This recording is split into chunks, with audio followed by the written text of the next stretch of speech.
going on, you guys? Welcome back to another video. This one is a little bit different from the usual. This one I felt like making because a couple weeks ago, me and a friend, we were kind of bored and just messing around with Scryfall and random commander generator websites and all sorts of stuff like that. And we eventually stumbled upon Rurik Thar, and we were like, hey, how powerful can we make this? So I present to you the worst cEDH deck to ever be built. Just as a note, this is not a real thing, it probably never will be, but this is as close as we got. We spent a good probably maybe 4.5 hours just going through trying to make this as powerful as we could from a random commander, and this is what we came up with. So I'll just take you through the basics of the deck, and we're just going to kind of go from there. So I hope you enjoy. Alright, like with any given commander deck, we are going to start with mana and card draw. This one, since we were trying to make it as powerful as possible, we do have a bit of a fast mana package with Mana Vault, Mana Crypt, Chrome Mox, Mox Diamond, Jeweled Lotus, Lotus Petal, Soul Ring, Arcane Signet, all that kind of standard stuff you would see in a more powerful commander deck. And the card draw package is pretty simple. We've got Beast Whisperer, Dragonborn Champion, Oran Viper, Toski, Bearer of Secrets, The One Ring, The Great Henge, Glimpse of Nature, and Elemental Bond. Dragonborn Champion is a bit of an odd include, but it does not specifically say it has to be 5 or more combat damage, it just says 5 or more damage. So if we have Dragonborn Champion out and Rurik Thar's trigger happens to go off, when he's on the field, somebody casts a non-creature, they take 6 damage. That draws us a card each time they do that. Next up is a small stacks package and some non-combat shenanigans.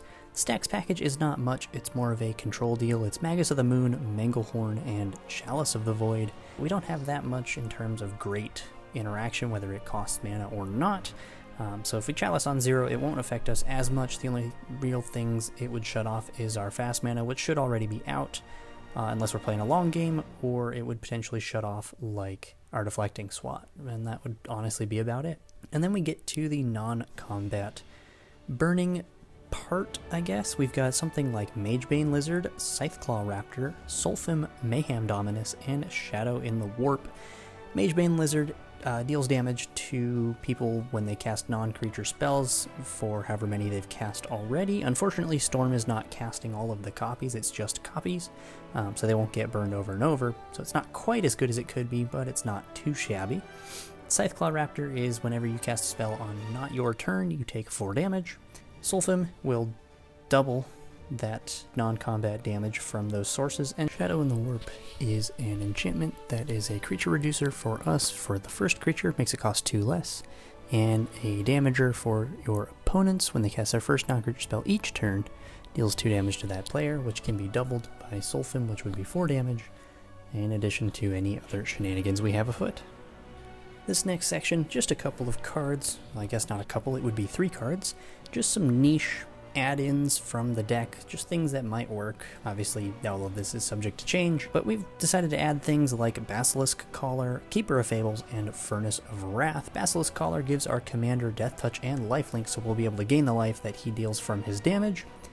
Keeper of Fables, when we attack and deal damage to players, we get to draw cards, which is something we do kind of struggle with in these colors, but there are some creature-centric ways to do so. And Furnace of Wrath is another damage doubler for our Rurik Thar triggers. The last thing we're going to talk about today is the winning lines for this deck and how we're actually going to close out the game. There's only a couple of ways to win in this deck. The first one is pretty simple. It's a dual caster Twin Flame, preferably without Rurik Thar on the battlefield because it's the cast. I think you would only get hit for the first one, but again, life total may or may not allow that to happen when we do get this off, but it makes infinite dual caster mages with haste, and you get as many 2/2s as you want to swing out and win. Our next combo, speaking of infinite amounts of creatures, is Kiki-Jiki and Zealous Conscripts, which does basically the same thing, but it's creature related. So you'll still make infinite creatures to attack with that have haste, but there's no sorcery or instant, so you can do it even with Rurik Thar out. You just get both creatures. And the last winning line for this deck, a little bit more setup is required for it. We have Dockside Extortionist, Temur Sabertooth with a Craterhoof or Finale of Devastation type of kind of roundhouse to finish that out. The only kind of limiting factor here is the number of artifacts and enchantments your opponents have. We need to make at least, I would say, 5 to start netting mana to do that with. 4 gets you the infinite creature loop. With the Dockside making 4 treasures, it costs 2. Temur Sabertooth's ability costs 2. So if you make 4 treasures, you can have infinite creature ETBs and leave the battlefield triggers, but if you make 5, you can net infinite mana of all of the colors, provided you're not shut off by any sort of artifact stacks piece or anything. And then you can Craterhoof or Finale of Devastation for Craterhoof just to make sure you have enough damage to get through and finish the game. And with that, that's really all I've got for this one. A little bit shorter video, but something a little bit different. If you guys did enjoy and you want to see more creative takes on these sorts of non-competitive stuff, trying to get it as powerful as I can, just let me know if you like it. Leave comments. If you want to see commanders pumped up to the level that you've never seen, let me know and I'll try to make a video on it as best I can. So thanks for watching. Remember to like and subscribe. It helps grow the channel.